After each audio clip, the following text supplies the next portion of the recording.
ಓಂ ಶಾಂತಿ. ಮುರಳಿಯ ದಿನಾಂಕ 27/4/2026.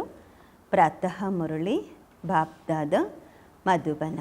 ತಂದೆ ತಿಳಿಸುತ್ತಾರೆ, ಮಧುರ ಮಕ್ಕಳೇ, ತಾವು ಹೂಗಳಾಗಿ ಎಲ್ಲರಿಗೂ ಸುಖ ಕೊಡಬೇಕು. ಹೂಗಳಾಗಿರುವಂತಹ ಮಕ್ಕಳ ಬಾಯಿಂದ ಜ್ಞಾನ ರತ್ನಗಳೇ ಹೊರಬರುತ್ತವೆ.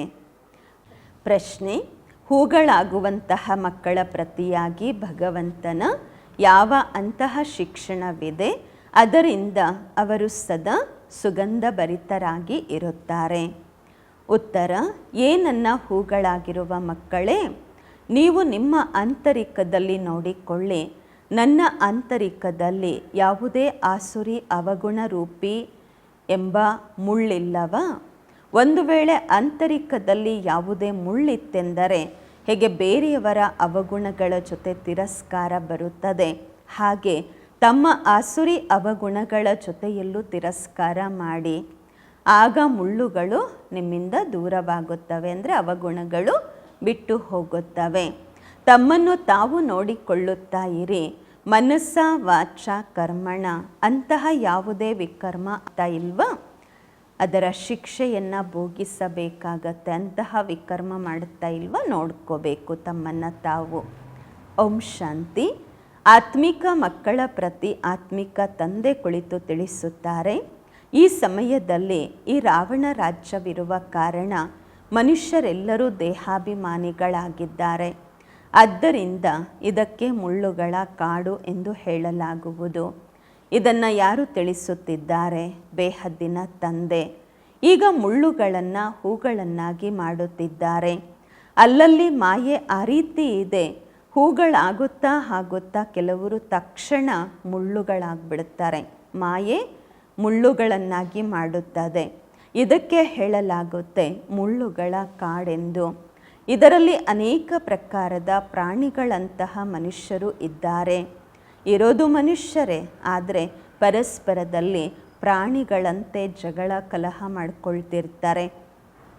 ಮನೆಯಲ್ಲೂ ಜಗಳ ಆಗ್ತಾ ಇದೆ. ವಿಷಯ ಸಾಗರದಲ್ಲಿ ಎಲ್ಲರೂ ಬಿದ್ದಿದ್ದಾರೆ. ಪೂರ್ತಿ ಪ್ರಪಂಚ ಬಹಳ ದೊಡ್ಡ ವಿಷದ ಸಾಗರವಾಗಿದೆ. ಇದರಲ್ಲಿ ಮನುಷ್ಯರು ಮುಳುಗುತ್ತಿದ್ದಾರೆ.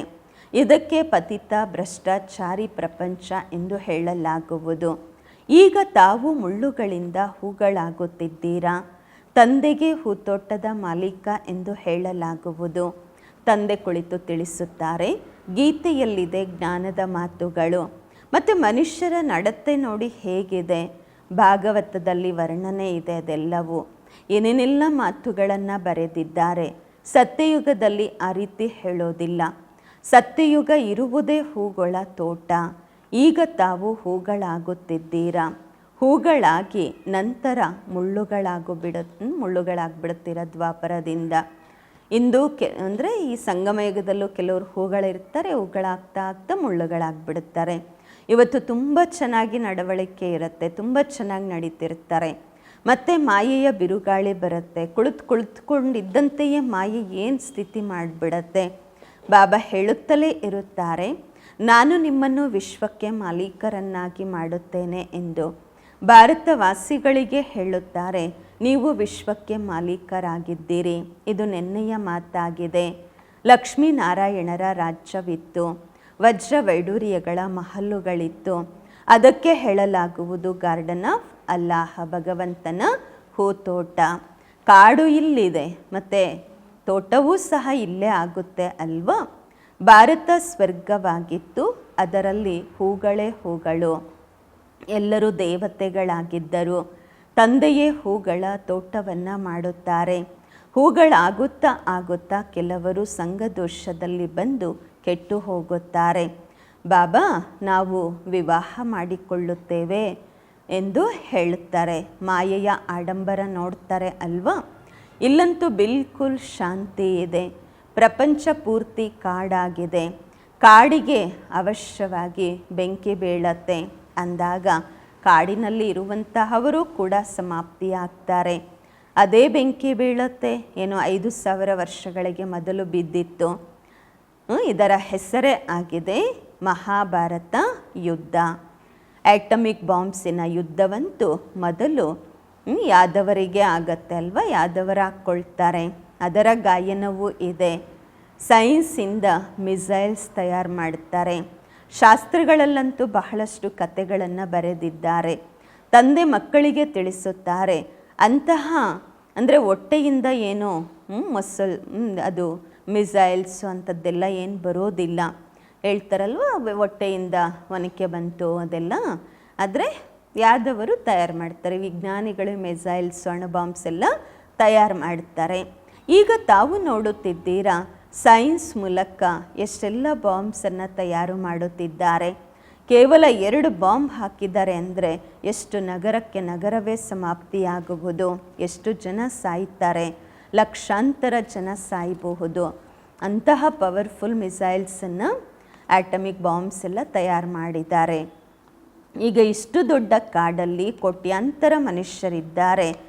ಇದಕ್ಕೆ ಬೆಂಕಿ ಬೀಳುತ್ತೆ, ಲಾಸ್ಟಿಗೆ ಎಲ್ಲ ವಿನಾಶ ಆಗತ್ತೆ ಅಂತಾರೆ ಬಾಬಾ. ಶಿವತಂದೆ ತಿಳಿಸುತ್ತಾರೆ, ತಂದೆಯಂತೂ ಮತ್ತೆಯೂ ದಯಾಹೃದಯಿ ಆಗಿದ್ದಾರೆ. ತಂದೆಗೆ ಎಲ್ಲರ ಮೇಲೆ ಕಲ್ಯಾಣದ ಭಾವನೆ ಇದೆ. ಬಾಬ್ರೂರಂತೂ ಎಲ್ಲರ ಕಲ್ಯಾಣ ಮಾಡಬೇಕು. ಮತ್ತು ಎಲ್ಲಿ ಹೋಗ್ತಾರೆ ಎಲ್ಲ ಮನುಷ್ಯರು ನೋಡ್ತಾರೆ, ಯಾವಾಗ ಬೆಂಕಿ ಬೀಳತ್ತೆ, ಮತ್ತು ಬಾಬ್ರೂರ ಶರಣಲ್ಲಿ ಬರ್ತಾರೆ. ಬಾಬಾ ಸ್ವರ್ಗದ ಸದ್ಗತಿ ದಾತ ಆಗಿದ್ದಾರೆ, ಪುನರ್ಜನ್ಮ ರಹಿತ ಆಗಿದ್ದಾರೆ. ಅಂತಹ ತಂದೆಗೆ ಮನುಷ್ಯರು ಸರ್ವವ್ಯಾಪಿ ಎಂದು ಹೇಳಿದ್ದಾರೆ. ಈಗ ತಾವು ಸಂಗಮಯುಗಿ ವಾಸಿಗಳಾಗಿದ್ದೀರಾ.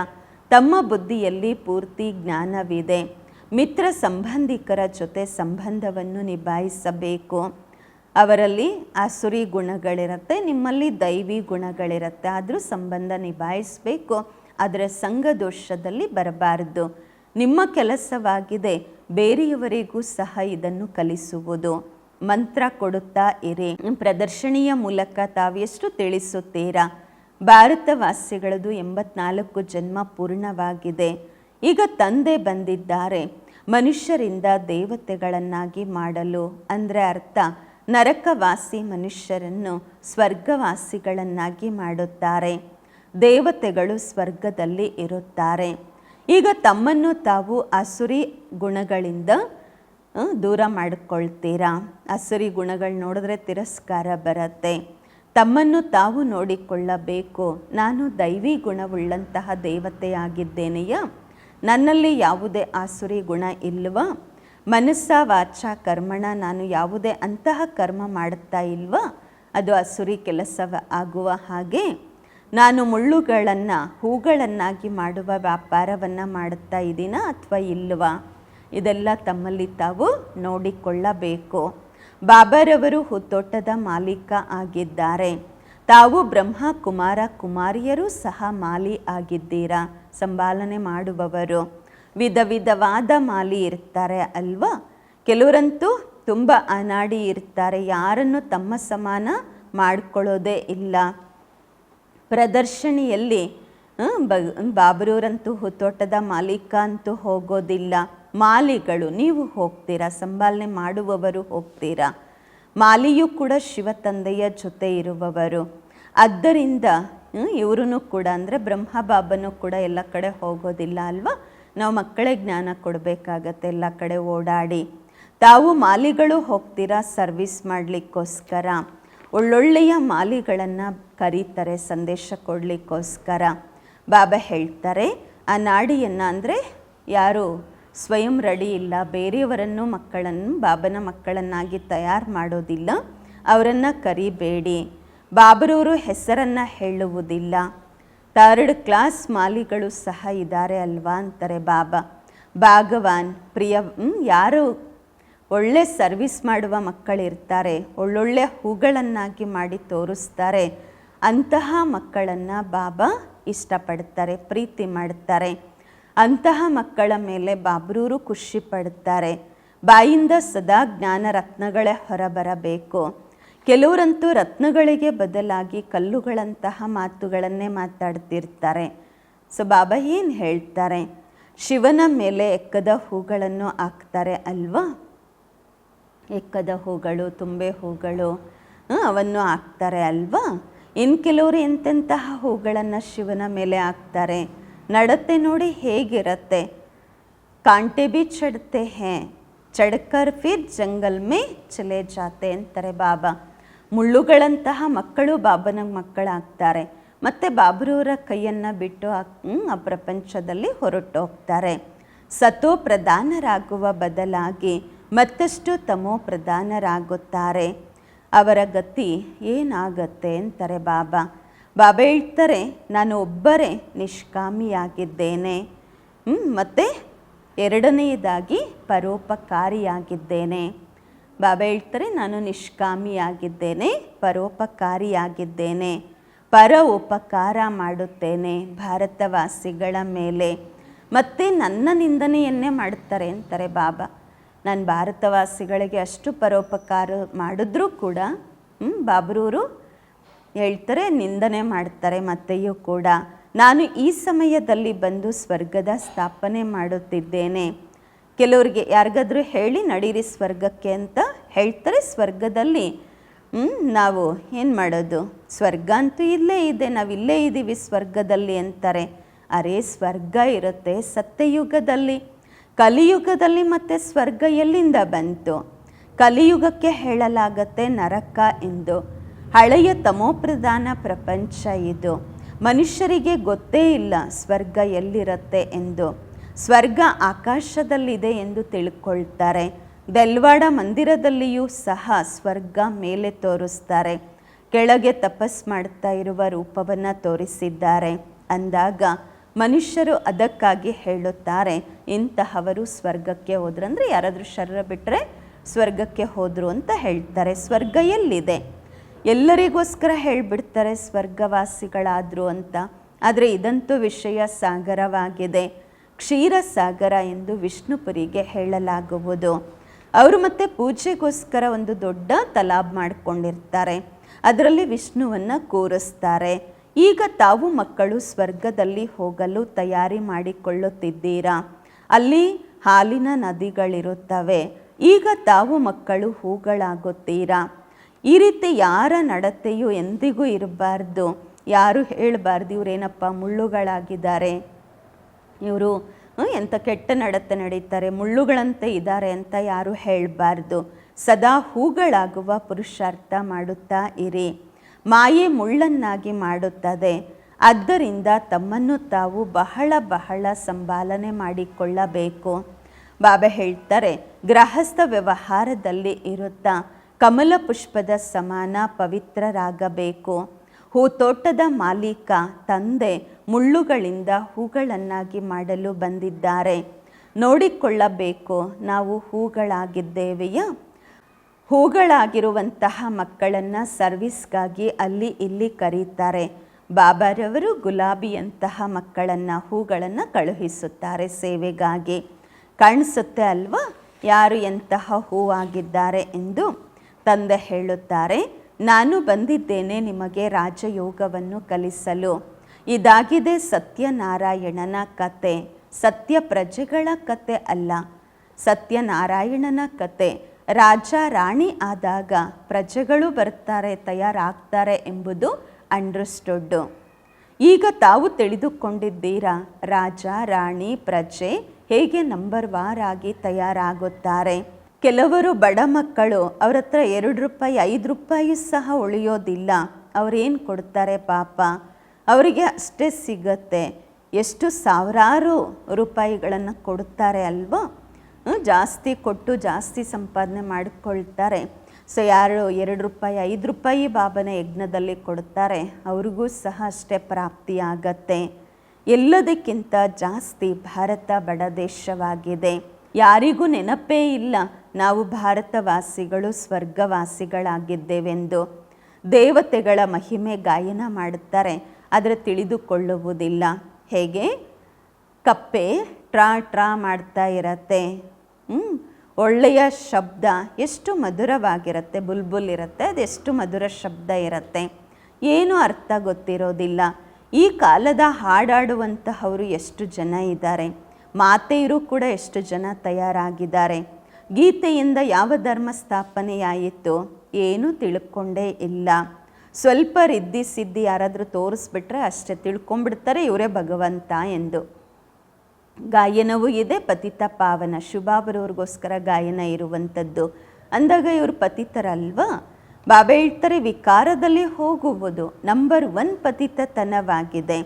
ಪೂರ್ತಿ ಪ್ರಪಂಚ ಈ ಸಮಯದಲ್ಲಿ ಪತಿತವಾಗಿದೆ. ಎಲ್ಲರೂ ಕರೆಯುತ್ತಾರೆ ಪತಿತ ಪಾವನ ಬನ್ನಿ ಎಂದು. ಈಗ ಅವ್ರು ಬಂದಿದ್ದಾರೆ ಬಾಬರವರು. ಬಾಬಾ ಬರಬೇಕಾ ಗಂಗಾ ಸ್ನಾನ ಮಾಡುವುದರಿಂದ ಪಾವನರಾಗೋದಾ? ಬಾಬಾ ಬಂದು ಪಾವನ ಮಾಡ್ತಿದ್ದಾರ? ಗಂಗಾ ಸ್ನಾನ ಮಾಡಿ ಪಾವನರಾಗ್ತಾ ಇದ್ದೀವ?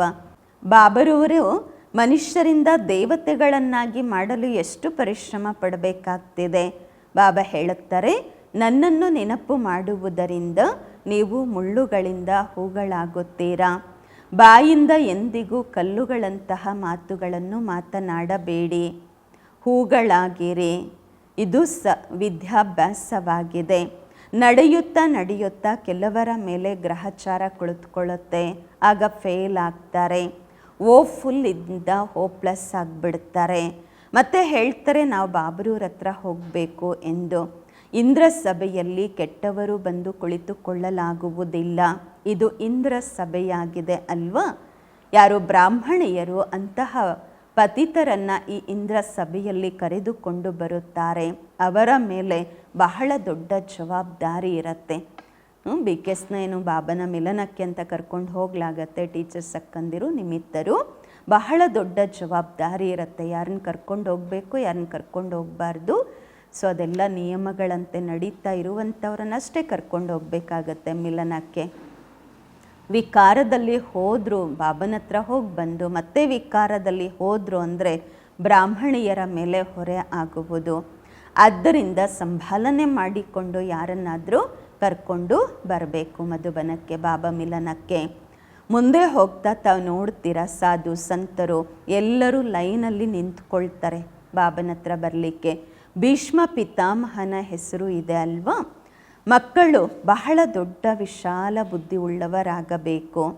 ತಾವು ಯಾರಿಗಾದರೂ ಹೇಳಬಹುದು ಭಾರತ ಗಾರ್ಡನ್ ಆಫ್ ಫ್ಲವರ್ಸ್ ಇತ್ತು, ಹೂ ತೋಟವಾಗಿತ್ತು, ದೇವಿ ದೇವತೆಗಳು ಇರುತ್ತಿದ್ದರು. ಈಗಂತೂ ಮುಳ್ಳುಗಳಾಗಿದ್ದಾರೆ ಎಲ್ಲರೂ. ನಿಮ್ಮಲ್ಲಿ ಪಂಚವಿಕಾರಗಳಿವೆ ಅಲ್ವಾ? ರಾವಣ ರಾಜ್ಯ ಅಂದ್ರೇ ಅರ್ಥ ಕಾಡು. ಬಾಬರವ್ರು ಬಂದು ಮುಳ್ಳುಗಳನ್ನು ಹೂಗಳನ್ನಾಗಿ ಮಾಡುತ್ತಿದ್ದಾರೆ. ವಿಚಾರ ಮಾಡಬೇಕು. ಈಗ ನಾವು ಗುಲಾಬಿ ಹೂ ಆಗಿಲ್ಲವೆಂದರೆ ಜನ್ಮ ಜನ್ಮಾಂತರಗಳಿಗಾಗಿ ಎಕ್ಕದ ಹೂಗಳಾಗಿಯೇ ಇರ್ತೀವಿ, ಎಕ್ಕದ ಹೂಗಳೇ ಆಗ್ತೀವಿ. ಸೊ ಇದು ವಿಚಾರ ಮಾಡಬೇಕು. ಪ್ರತಿಯೊಬ್ಬರೂ ತಮ್ಮ ಕಲ್ಯಾಣವನ್ನು ಮಾಡಿಕೊಳ್ಳಬೇಕು. ಶಿವ ತಂದೆಯ ಮೇಲೆ ನೀವೇನು ದಯೆ ತೋರಿಸ್ಬೇಕಾಗಿಲ್ಲ, ನಿಮ್ಮ ಮೇಲೆ ನೀವು ದಯೆ ತೋರಿಸಿಕೊಳ್ಳಿ. ನಾವು ಯೋಗ ಮಾಡಿ ಪುರುಷಾರ್ಥದಲ್ಲಿ ಮುಂದುವರಿಯೋದರಿಂದ ಬಾಬನಿಗೆ ನಮ್ಮಿಂದ ಲಾಭ ಇಲ್ಲ.